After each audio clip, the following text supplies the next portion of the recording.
Hi hello மக்களே. நம்ம மல்லிகை செடி மட்டும் மொக்கு நிறைய வைக்கலனாலே நமக்கு ரொம்ப கஷ்டமாக இருக்கும். எப்பட்றா அதை பூ பூக்க வைக்கிறதுன்னு யோசிப்போம். அதுக்கு சிம்பிளாக ஈஸியான 2 ஸ்டெப்ஸ் நான் சொல்கிறேன், அதை ஃபாலோ பண்ணுங்கள். கண்டிப்பாக உங்கள் செடியில் நிறையா பூ பூக்கும். இப்போ பார்த்திங்கன்னா இது ஃபஸ்ட்டு சீசன் பூத்து மொக்கு முடிஞ்சிடுச்சு. செகண்ட் சீசனில் இன்னும் நிறையா மொக்கு வச்சுக்கிட்டே இருக்குங்க. பாருங்கள்,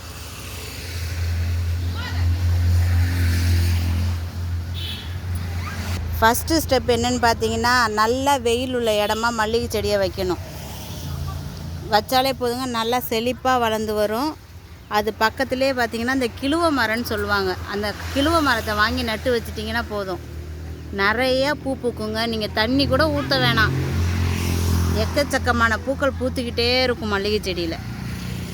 பாருங்க, கிழுவ மரம் அங்கே இருக்குது, பக்கத்துலேயே மல்லிகை செடி.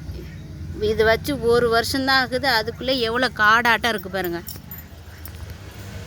பார்க்குறதுக்கும் ரொம்ப அழகாக இருக்கும், எட்டேருந்து பார்க்குறதுக்கும். கிழுவ மரத்தோட இலை இப்படி தான் இருக்கும், பார்த்துங்க. இதை மட்டும் வாங்கி மல்லிகை செடி பக்கத்தில் வச்சுட்டிங்கன்னா போதும், நிறையா பூக்கள் பூக்கும். செடியும் நல்லா காடு மாதிரி வளர்ந்து வருங்க. ஓகே, பாய், டாட்டா.